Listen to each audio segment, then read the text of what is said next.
Transformer with core loss. ठीक है, तो हमारे पास ट्रांसफार्मर है, ऐसा ट्रांसफार्मर जिसमें कोर लॉस हमने कंसीडर किया कि इसमें कोर लॉस हो रहा है। ठीक है ना। पहला प्रीवियस केस क्या था कि ideal transformer without core loss and without load condition. सो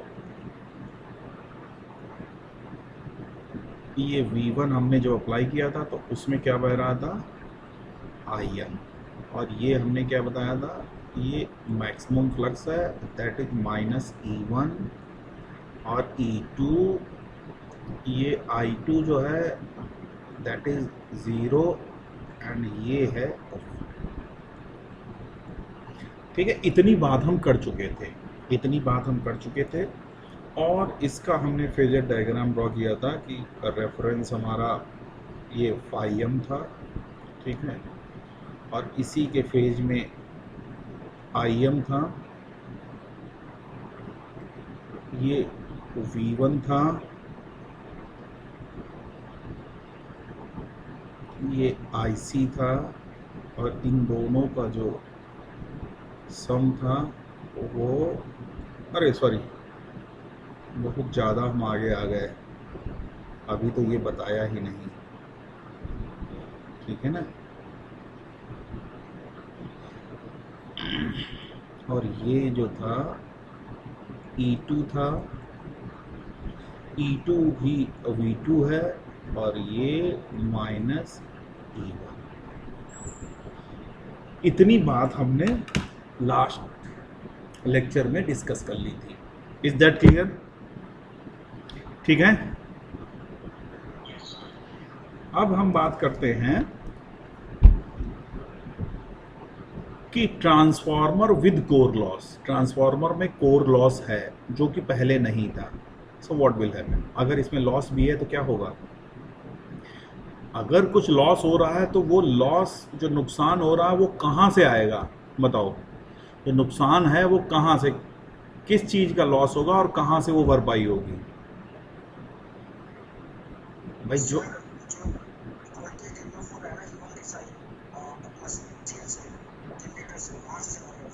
ना, कल हमने क्या बताया था, जो इनपुट होता है, इनपुट से ही आउटपुट निकलता है, और अगर उसमें लॉस हो रहा है तो इनपुट से ही निकलता है। भाई जो हमारा सोर्स है, सप्लायर है, वही तो सब चीज़ की जिम्मेदारी लेगा, उसी से आउटपुट निकलना है, उसी से लॉस होना है।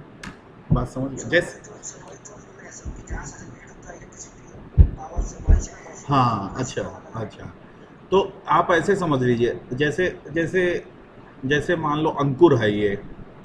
अब अंकुर क्या करता है कि अंकुर आइडियल बच्चा है, अच्छा स्टूडेंट है, हमने मान लिया।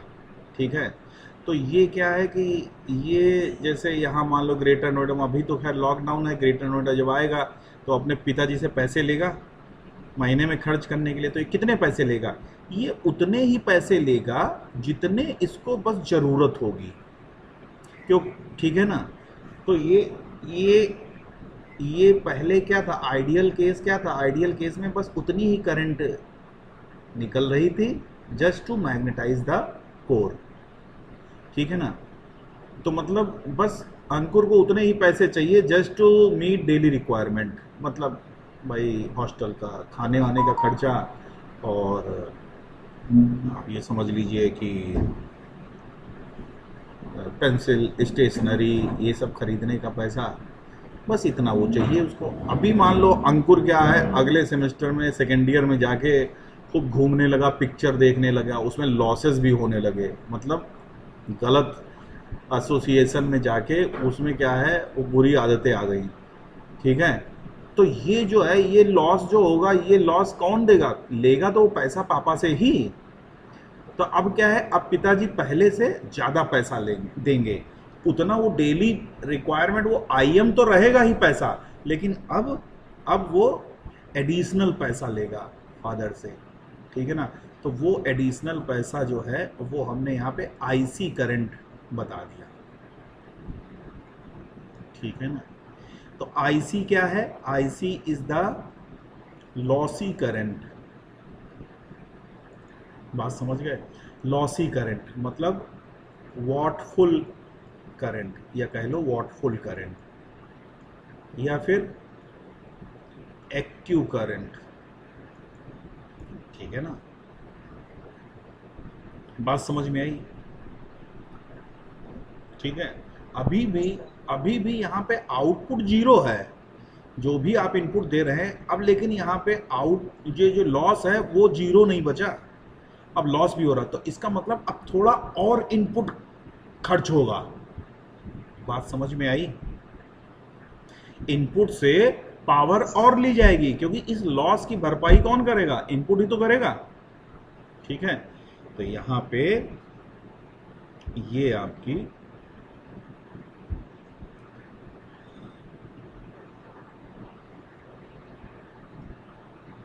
तो यहां पे आप हम डिफाइन करेंगे IM, IC, और एक हमने I नॉट बनाई है। तो I नॉट को कहते हैं नो लोड करंट, और ये क्या होती? IM होती है magnetizing component of I nought, और IC is the lossy component of I।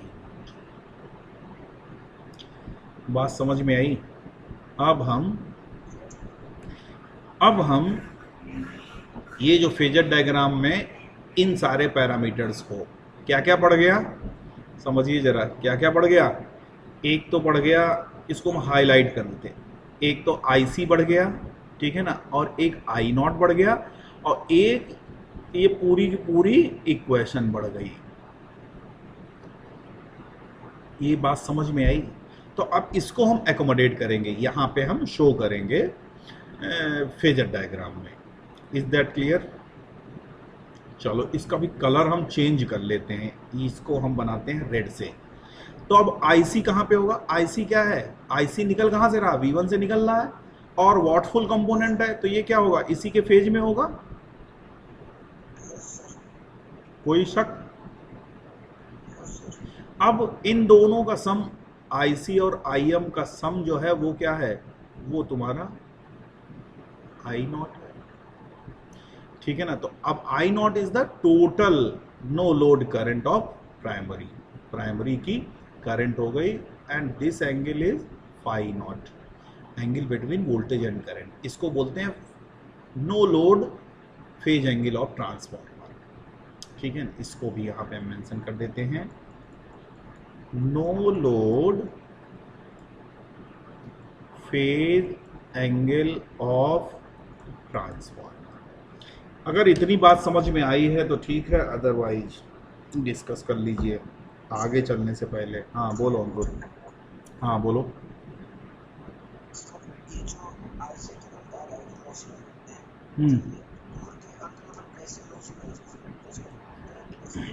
सुनो सुनो सुनो, ये कैसे लॉस हो रहा है, ये मैथमेटिकल मॉडल बनाया जा रहा है। ट्रांसफार्मर के अंदर तुमको ये IM और IC अलग अलग नहीं दिखेंगी। बात समझ रहे हो? ऐसा नहीं कि IM अलग बह रही है उसी तार में और IC अलग बह रही है उसी तार में, एक करंट है। ये जस्ट हमने क्या बोला था, हम ये मैथमेटिकल मॉडल, हम उसके प्रिंसिपल को समझते हुए, पहले हमने आइडियल पे थे, देन हम उसमें एक एक प्रैक्टिकल कंस्ट्रेंट डाल रहे हैं। तो कहने का मतलब बस IC का प्रेजेंस हमें ये बताता है, जो हमने एग्जाम्पल दिया है पिताजी से पैसे लेने वाला। जब हमारे पास कोई लॉस नहीं था, कोई बुरी आदतें नहीं थी, तो हम पिताजी से कितना पैसा लेते थे? Just sufficient to meet our daily requirement. Correct? तो आइडियल केस में केवल मैग्नेटाइज करने में जो करंट खर्च होता था वो V1 से निकलता था। करेक्ट? लेकिन जब हमारे अंदर लॉस भी आ गए, तो ये लॉस जो है, ये जो लॉस आ गया, ये लॉस इसकी कौन भरपाई करेगा? ये लॉस निकलेगा तो इनपुट से ही। जो हम अगर कुछ भी डिवाइस में लॉस हो रहा है वो इनपुट से ही तो निकलेगा। बात समझ रहे हो? तो जो हमने इनपुट से एनर्जी, एक्स्ट्रा एनर्जी ली, उस लॉस को भरपाई करने, लॉस में जो चली जाएगी उसके करस्पॉन्डिंग जो करंट और इनपुट किसी वोल्टेज सोर्स से इनपुट पावर लेने का मतलब क्या है, करंट खींच रहे हो उससे, वही तो वी आई हो जाएगा, वही तो पावर ले रहे हो तुम। ऐसा तो है नहीं कि 10 वोल्ट का वोल्टेज है तो उसमें से तुम 4 वोल्ट ले लोगे तो 6 बचेगा। वोल्टेज तो वो 10 वोल्ट का 10 वोल्ट ही रहेगा, बस उसमें करंट आप लेते रहोगे, मतलब आप पावर ले रहे हो। जितनी ज़्यादा करंट लेगो उतनी ज़्यादा पावर ले रहे हो। तो because of losses transformer will draw extra current, जितना लॉस होगा उतनी ही करंट बढ़ जाएगी। So now total current is I not. Is that clear? ये पहले पहले बताओ, ये तुम्हारा डाउट क्लियर हो गया? हाँ,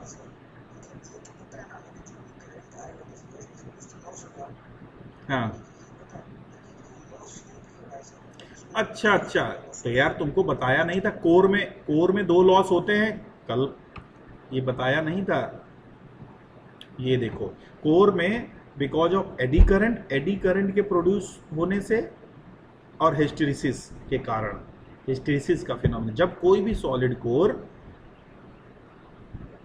वेरिएबल फ्लक्स के इफेक्ट में रखी जाती है तो उसमें एडी करंट प्रोड्यूस होता है और हिस्टेरिसिस होता है। ठीक है ना, बात समझ गए?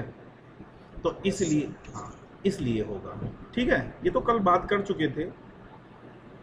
अच्छा, अब अब आगे चलते हैं। तो अब देखिए आगे चलने का क्या है, यहाँ पे देख लेते हैं हम। From phasor diagram, from phasor diagram, यहाँ पे आप आई एम को लिख सकते हैं I naught sine phi naught, I C को लिख सकते हैं I not cos phi naught A. ये दो इक्वेशन हो गई। अब इन दो इक्वेशन को यूज करके from A and B I naught can be written as I M square plus I C square and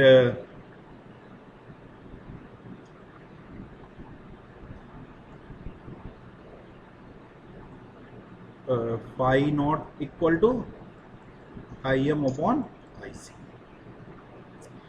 और value of copper loss sorry core loss जो हो रहा है, कोर लॉस में कितनी पावर जा रही है, V1 इंटू आई सी। बात समझ में आई? V1 इंटू आई सी, और ये क्या है, इसको हम लिख सकते हैं V1 I not cos phi nought, और यूनिट क्या होगी, वॉट। और ये जो पावर है V1 इंटू आई एम, ये क्या है, ये है रिएक्टिव पावर। बात समझ गए? V1 इंटू आई एम, ये वॉटलेस, तभी तो बोला था ना आई एम वॉटलेस करंट है। ठीक है, अब हम चलते हैं आगे।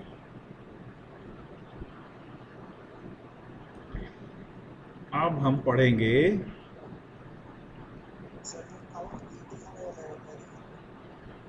पावर लीडिंग लैगिंग थोड़े ना होती है।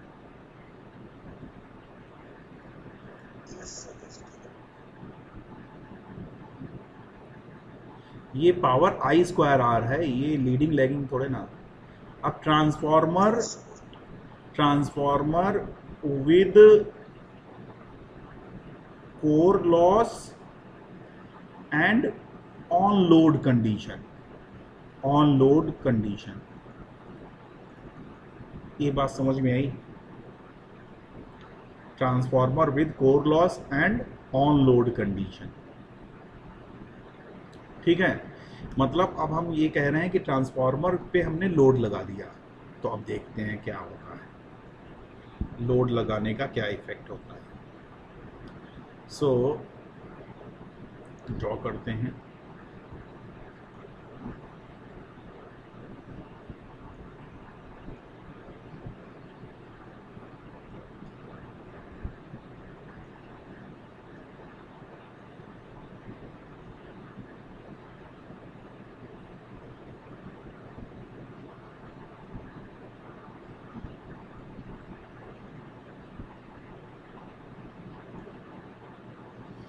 ये ट्रांसफार्मर हो गया। अच्छा, जब हम लोड लगा दिया तो हमको एज्यूम करना पड़ेगा लोड कैसा है, तो let an inductive load is connected जिसका फेज एंगल फाई 2, ठीक है ना। तो हमने लोड भी लगा दिया भैया, ये लोड हमने यहाँ पे लगा दिया। ये कैसा लोड है, ये इंडक्टिव लोड है। कैसा लोड है, इंडक्टिव लोड, करेक्ट।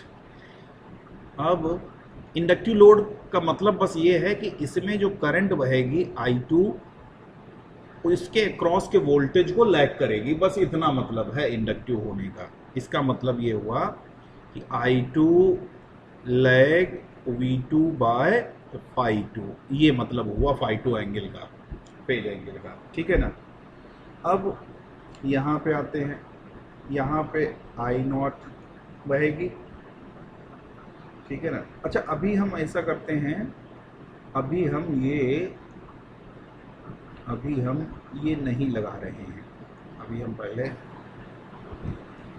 ठीक है, I0 बहेगा, ठीक है, I0 बहेगा और ये V1 अप्लाई करेंगे। ये क्या है, ये इसमें फाई M बहेगा, ये माइनस E1 होगा, ये E2 होगा और I2 0 होगा, करेक्ट। नाउ जब हम करंट लगाएंगे, समझो कहानी जरा, जब हम लोड लगा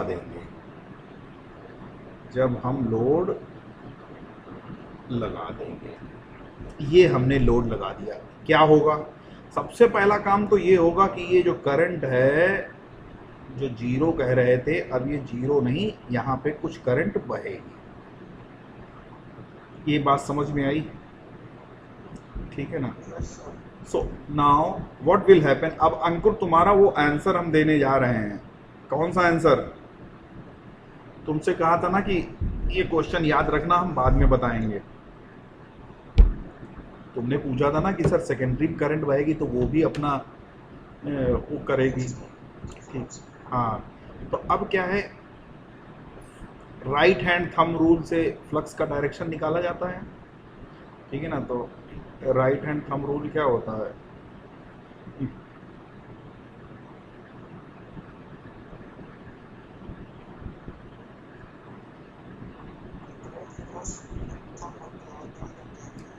अरे कहाँ तुम सब भूल गए। अच्छा, ये राइट हैंड लग रहा है कि नहीं,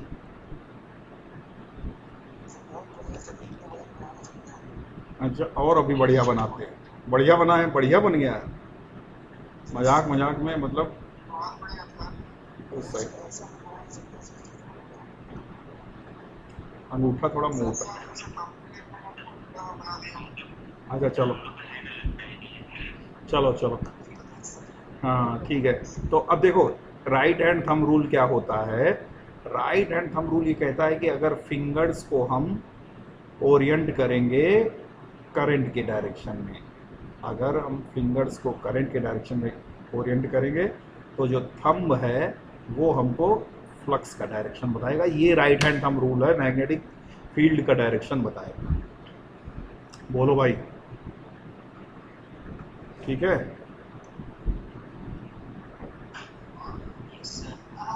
तो ये I2 क्या करेगा, अब समझना जरा। I2 जो है ये एक अपना फ्लक्स प्रोड्यूस करेगा।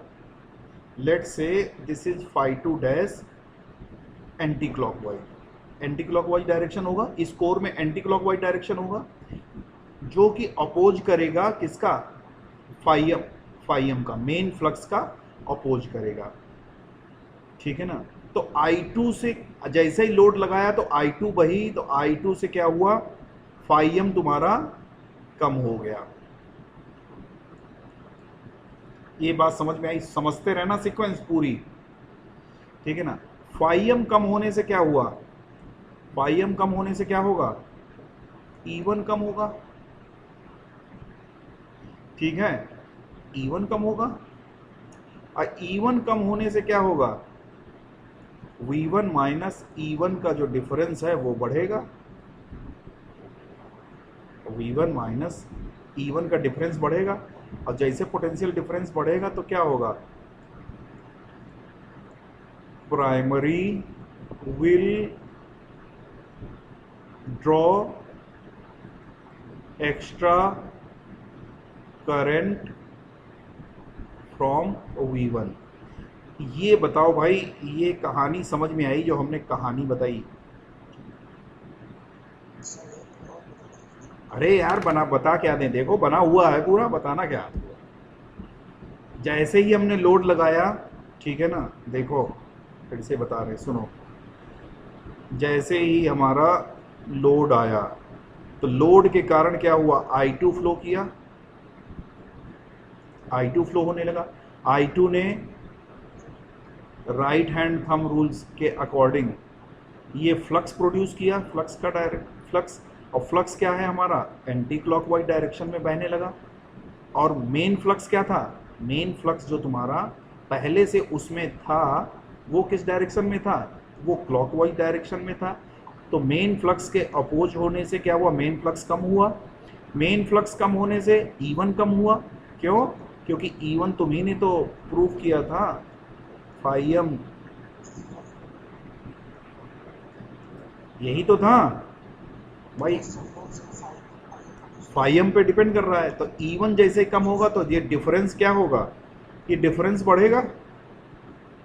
तो ये पोटेंशियल डिफरेंस जैसे बढ़ेगा, क्योंकि V1 और E1 दोनों पैरेलल वोल्टेज हैं तो ये तो बराबर ही रहेंगे। बात समझ में आई, ये तो बराबर ही होने चाहिए। तो ये जैसे डिफरेंस होगा तो E1 जैसे कम होगा तो E1 V1 के तभी बराबर होगा जब फाइम जो रिड्यूस हुआ है फिर से अपनी प्रीवियस वैल्यू पे आ जाए। बात समझ में आई, जितना फाइम में कमी आई है भाई, फ्लक्स कम होने, फाइम कम होने से ही तो ये E1 कम हुआ। तो क्या, तो क्योंकि दोनों पैरेलल हैं तो फोर्सफुली ये V1 और E1 दोनों सेम ही होंगे। रूल भाई, पैरेलल वोल्टेज तो दोनों सेम ही होंगे। तो क्या होगा, तो इसके लिए क्या करेगा, प्राइमरी जो है एक्स्ट्रा करंट ड्रॉ करेगा V1 से in order to compensate the effect of secondary flux. तो मान लिया ये करंट हो गई I1 डैश। तो I1 डैश क्या करेगा, अब I1 डैश जो है, समझो जरा, अब क्या होगा, ये I1 डैश आया। अब I1 डैश क्या करेगा, I1 डैश अपना फ्लक्स प्रोड्यूस करेगा, लेट से φ1 डैश, इसका डायरेक्शन क्या होगा, क्लॉकवाइज डायरेक्शन। अब ये I1 का वैल्यू इतना होगा कि flux produced by I1 dash must be equal to, yes, so for counter balancing the effect of I2, मतलब φ2 डैश, ठीक है ना, φ1 dash must be equal to φ2 dash. बात समझ गए, because φ1 is in clockwise direction और ये क्या है, एंटी क्लॉकवाइज डायरेक्शन। तो अगर इनके डायरेक्शन तो अपोजिट है ही, अगर इनका मैग्नीट्यूड सेम हो गया तो व्हाट विल हैपन, ये काउंटर बैलेंस कर देगा। और now further phi M will constant at previous value, correct. So this is the effect of loading. ये लोडिंग का इफेक्ट है। लोडिंग, जैसे हम लोड लगाएंगे तो अब हमारी प्राइमरी करंट और बढ़ जाएगी, ठीक है, प्राइमरी। अब now primary current is I1। तो अब क्या हुआ, अब देखो वो जो पिताजी वाला एग्जांपल दे रहे थे, समझो, अब क्या हुआ, अंकुर की शादी हो गई, तो अब ये शादी का एक लोड और आ गया, लोड भी आ गया, तो अब ये शादी का खर्चा, शादी और परिवार का वहन, तो अब क्या है, पिताजी से और ज्यादा पैसे लेने पड़ेंगे। बात समझ गए? तो now this is the on load condition of transformer. ठीक है, ये भाई मैंने, ये आपकी सिंगल स्क्रीन पे सारी बात है, कोई चीज नहीं समझ में आई तो डिस्कस कर लीजिए।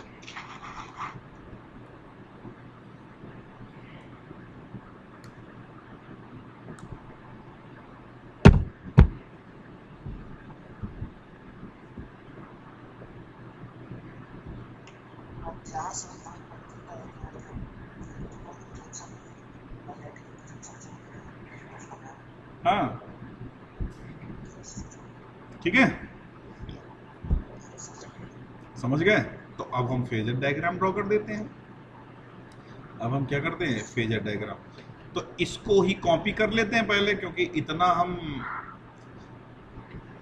पढ़ चुके हैं कहानी। इसी के आगे जो टर्म,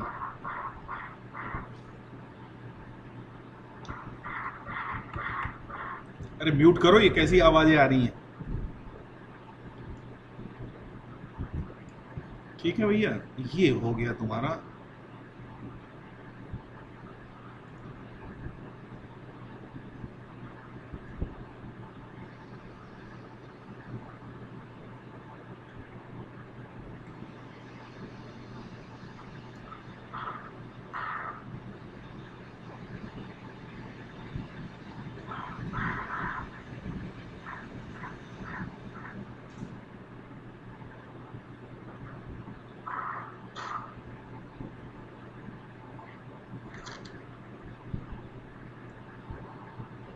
ठीक है,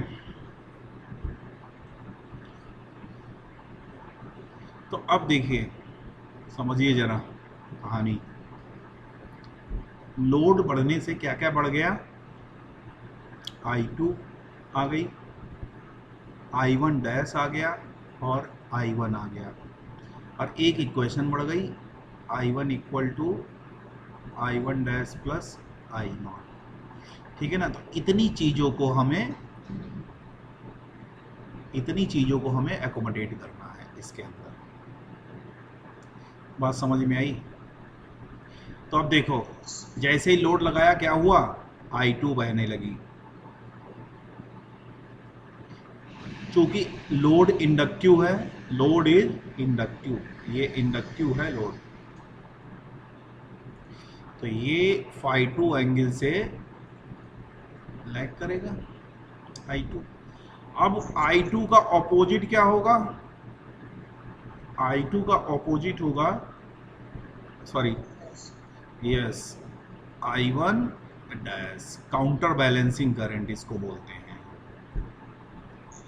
ठीक है, अब इन दोनों का जो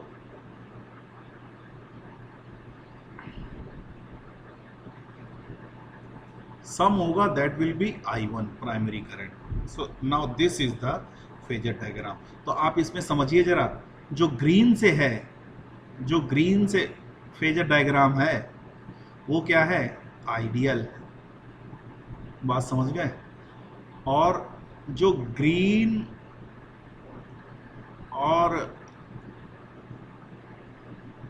प्लस रेड, वो क्या हो गया,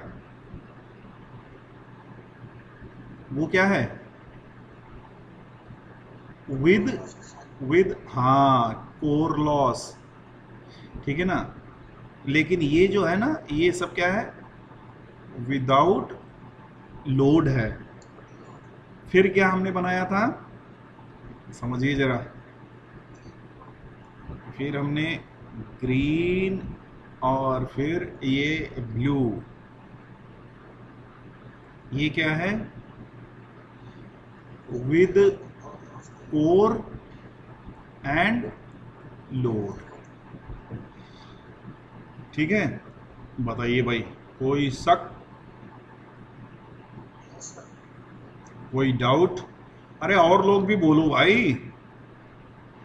बिल्कुल मौन धारण किए हो। केवल अंकुर ही है क्या आज क्लास में? ठीक है। हाँ तो बोलते रहो। तो अब हम ड्रॉ करेंगे for capacitive load. Capacitive load, ठीक है। तो कैपेसिटिव लोड में क्या होगा समझिए जरा।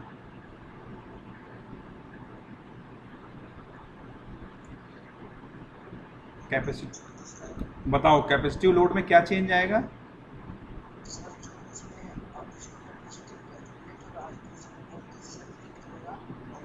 बस बस बस बस बस वहीं पे वो चेंज, समझ गए समझ गए, तुम बात समझ गए।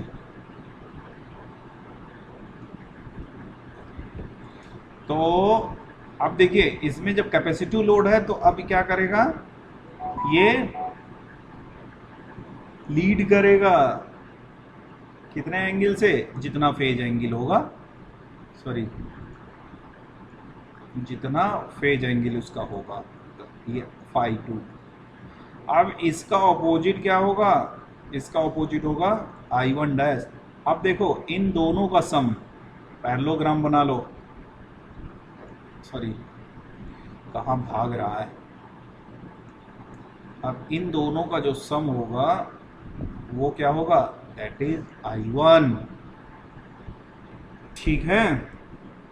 और उसके बाद रजिस्टिव लोड,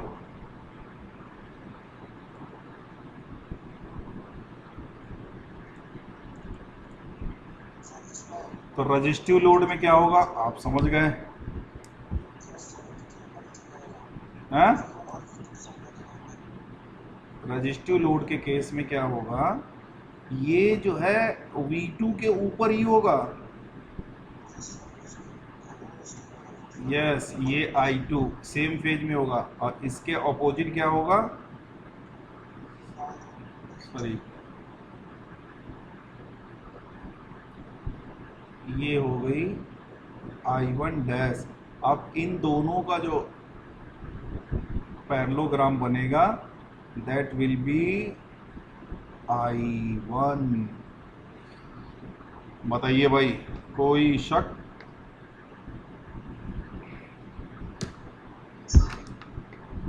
तीनों आपके सामने ये बने हुए हैं, ठीक है। अब बताइए, कोई शक?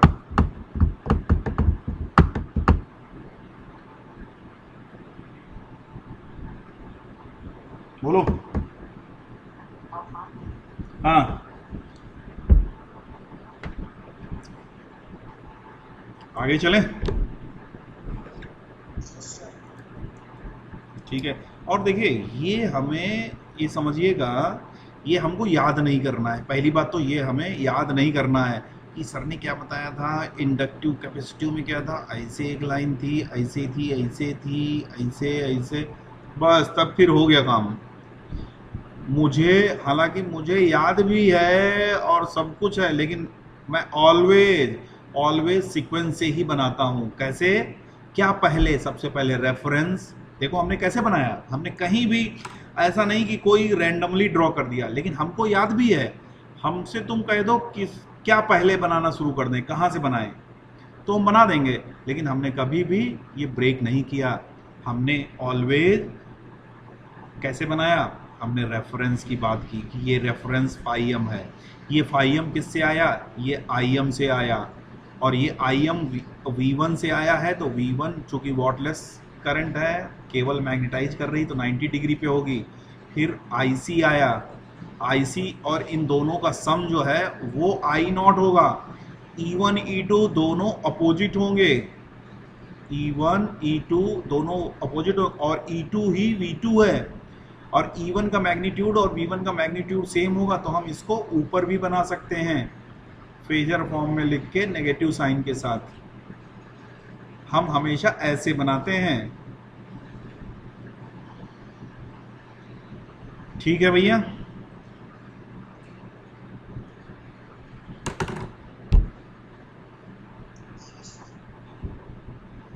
बात समझ गए?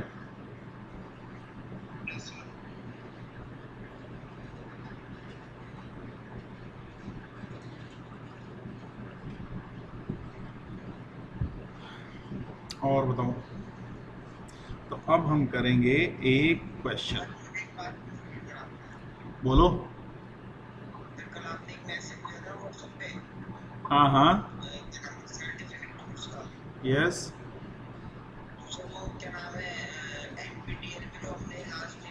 अरे बेटा एनपीटीएल सुनो, एनपीटीएल पे नहीं, अक्टूबर नवंबर, अक्टूबर नवंबर में जब तुम नया नया एडमिशन हुआ था तो कॉलेज में ही नहीं होते थे बहुत सारे वेबिनार, बस उन्हीं। हाँ तो वो जितने भी किए हैं वो सब दे दो। सम... आज जो भी हुए थे वो सारे वो सब दे दो। उन... हैं? क्या चीज? अरे सर्टिफिकेट नहीं मिली, तुम्हारे पास मेल आईडी पे कुछ कोई प्रूफ था कि तुमने अटेंड किया था, कुछ भी है तो वो भेजो, उसका स्क्रीनशॉट भेजो। बात समझे?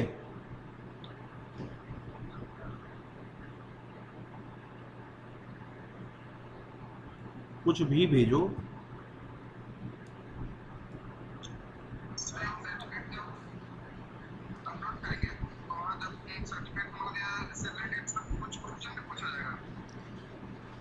कहाँ क्या पूछा जाएगा? अरे किस लिए है, बस आप अपलोड कर दीजिए, प्राइस मिलेगा सबसे ज्यादा जिसका होगा। बात समझ गए? ज्यादा दिमाग ना लगाओ कुछ भी। तो वो कहाँ से वो बनाएगा थोड़े ना, जिसने किया है उसी के पास तो होगा।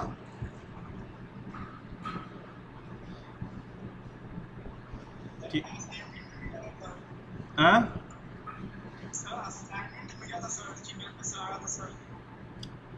कौन सा असाइनमेंट? अरे उससे मतलब नहीं है, जो आपने वो वेबिनार किए हैं, कोई भी बैच सर्टिफिकेट अक्टूबर नवंबर में जब नए नए आए थे वो आपको देने हैं, ठीक है ना? अरे आपके पास जितने हैं जो भी हैं वो सब भेज दीजिए, वो सब ढूंढ लेंगे, आपको ऐसे समझ में नहीं आएगा। ठीक है, चलिए अब ये देखिए क्वेश्चन करते हैं। ये क्वेश्चन एक है, तो इसमें क्या कह रहा है, 25 kVA, 3300 oblique 230 volt 50 hertz single phase transformer draws no load current of 15 ampere when excited on high voltage side and consume 350 watt, calculate two components of current. ठीक है, तो देखिए पहले बात तो हम ये समझ लेते हैं, ये जो ग्रीन से हाईलाइट किया है ये क्या है, दिस इज ट्रांसफार्मर रेटिंग।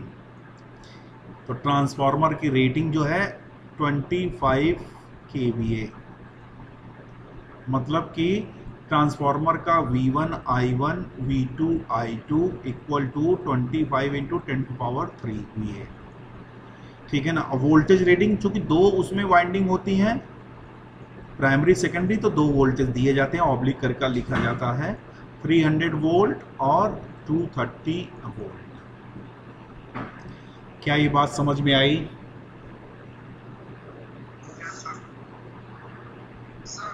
हाँ,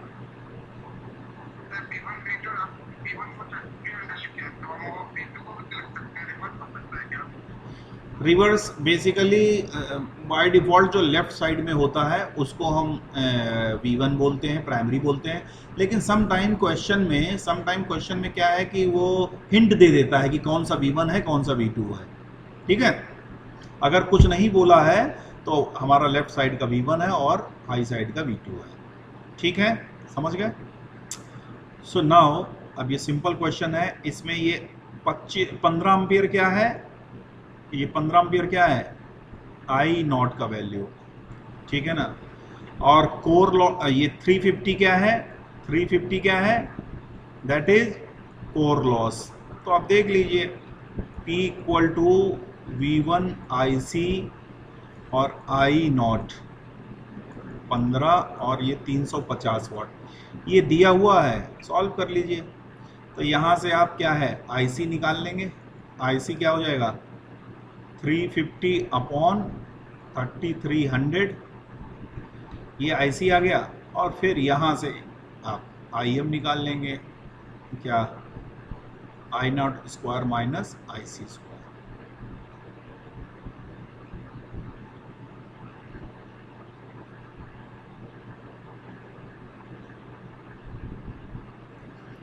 ठीक है,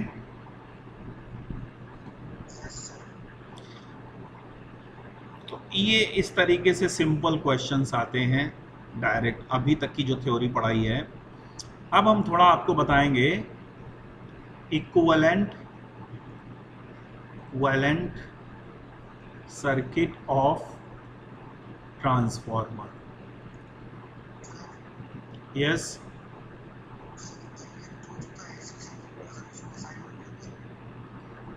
इतने क्वेश्चन का आज हमने नोट्स भेजे हैं, देखो नोट्स देखे, नोट्स देखे, उसमें भी क्वेश्चन किए हुए हैं, सॉल्व क्वेश्चन हमने डाल रखे हैं। मतलब आज तुम लोगों को प्रसन्नता नहीं हुई, इतनी हमने बिल्कुल बढ़िया PDF बने बनाए नोट्स दे दिए।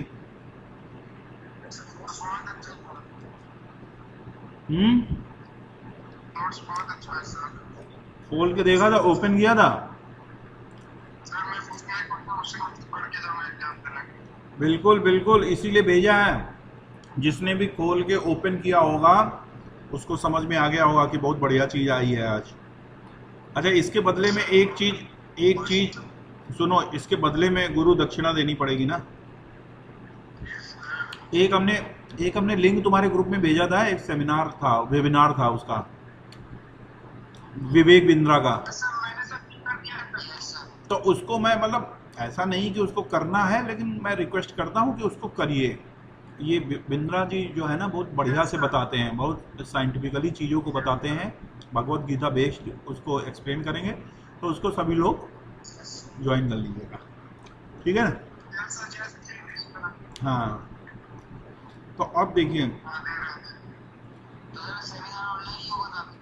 हाँ ऑनलाइन होगा बेटा, ठीक है। तो अब जो है,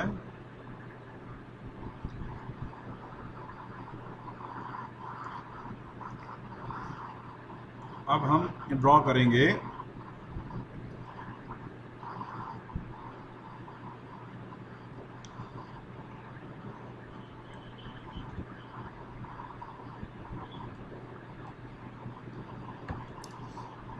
उसका इक्विवेलेंट सर्किट। तो इक्विवेलेंट सर्किट क्या होता है? इक्विवेलेंट सर्किट बेसिकली जो होता है वो मैथमेटिकल मॉडल होता है, ठीक है ना, जो डिवाइस के प्रिंसिपल को एक्सप्लेन करता है। तो यहाँ पे देखिए, तो ये जो फेजर डायग्राम है, हम इसी का सर्किट ड्रॉ कर देंगे, बात समझ गए? तो वही उसका इक्विवेलेंट सर्किट हो जाएगा। अभी तक आप क्या करते थे, सर्किट का फेजर डायग्राम बनाते थे, अब हम फेजर डायग्राम से सर्किट बनाने जा रहे हैं। हमने क्या किया, हमने ट्रांसफार्मर का फेजर डायग्राम बनाया, अब हम फेजर डायग्राम से सर्किट बनाएंगे, तो वही सर्किट क्या हो जाएगा, ट्रांसफार्मर का इक्विवेलेंट सर्किट हो जाएगा, ठीक है। तो सर्किट कैसे बनाया जाएगा? तो देखिए, हम सर्किट में ऑब्जर्व करते हैं जो पैरामीटर्स हैं वो किस तरीके से रिलेटेड हैं। तो जैसे हम यहाँ पे देख पा रहे हैं, हमारे ऑब्जर्वेशन है, हम देख पा रहे हैं कि V1 and IC are in same phase, correct. V1 and IC are in same phase, ठीक है। तो इसका मतलब ये हुआ कि सर्किट में एक रेजिस्टेंस होगा जिसमें IC बह रही होगी और उसके अक्रॉस वोल्टेज V1 होगा जरूर, ऐसा ये एलिमेंट जरूर होगा सर्किट में। बात समझ में आई भाई? तभी तो फेजर डायग्राम में V1 और IC सेम फेज में दिख रहे हैं, बोलो। अब दूसरा देखो, V1 and IM are at 90 degree, और इसमें IM क्या है, लैग कर रहा है। तो इसका मतलब क्या हुआ कि इस सर्किट, इसके जो इक्विवेलेंट सर्किट है उसके अंदर एक इंडक्टर जरूर होगा जिसमें IM बहेगी, वोल्टेज दोनों के साथ अक्रॉस V1 होगा। अब चूंकि दोनों के अक्रॉस V1 वोल्टेज है, तो इसका मतलब क्या हुआ, इसका मतलब क्या हुआ, यस, जो भी है जैसा भी ये हमको एक पैरेलल कॉम्बिनेशन उसके अंदर जरूर दिखेगा। बात समझ में आई? ठीक है ना। अच्छा, नेक्स्ट नेक्स्ट हम देख रहे हैं कि I naught equal to I C plus I M है, दिख रहा है। इसका मतलब उसके अंदर एक केसीएल लगा हुआ है, एक जंक्शन होगा जरूर, एक जंक्शन होगा जिसमें आई नॉट जो है वो 2 में डिवाइड हो रही होगी। बोलो, ये इक्विवेलेंट सर्किट बनाने का तरीका है। ये सब हमारे ऑब्जर्वेशन है। हम यहाँ पे देख रहे हैं कि E2 और V2 बराबर हैं। इसका मतलब ये दोनों पैरेलल वोल्टेज हैं। ये दोनों, ये मतलब पैरेलल पॉइंट के वोल्टेज हैं, पैरेलल पोर्ट के वोल्टेज हैं। हमने क्या देखा, -E1 इक्वल टू V1। इसका मतलब क्या है, ये दोनों पैरेलल हैं। ठीक है, तो इन 5 पॉइंट्स को उठा के हम एक सिस्टमेटिक बना देते हैं सर्किट, जिसमें ये 5 पॉइंट आ रहे हों, और उसी को कहते हैं equivalent circuit of transformer. Secondary तो ओपन है, तो बनाने की ज़रूरत नहीं है। ये V1 हो गया, ठीक है, ये -E1 हो गया, ये हो गया IC हो गया, ये IM हो गया, ये तुम्हारा I0 हो गया, ठीक है। और इसको हमने, this is RC, this is XM। अब देखिए, जितनी बातें हमने की थी वहां पे, वो सारी बातें इसमें दिख रही हैं कि नहीं? ठीक है, तो ये RC को कहते हैं हम लॉसी रेजिस्टेंस। ठीक है ना। क्या वैल्यू होगी इसकी, V1 अपॉन IC। XM को कहते हैं मैग्नेटाइजिंग रिएक्टेंस। क्या वैल्यू होगी, V1 अपॉन IM। ठीक। और कोर लॉस, अब अगर कोर लॉस आपको लिखना है RC के टर्म में, तो क्या हो जाएगा, IC स्क्वायर RC वॉट। ठीक है ना।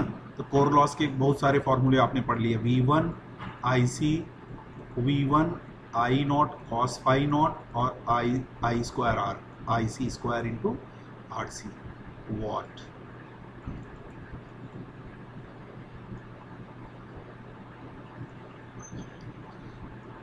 ठीक है, तो यहाँ पे हम अपनी क्लास को एंड करते हैं। ठीक है, बोलो भाई, कोई डाउट?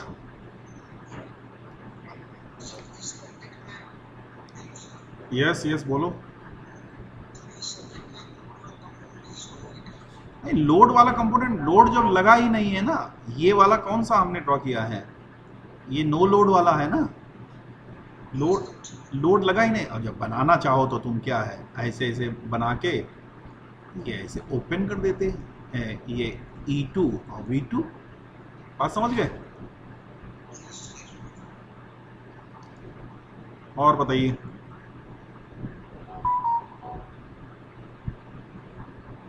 सब ठीक है ना, तो हम इसको क्लोज करते हैं। Okay, thank you.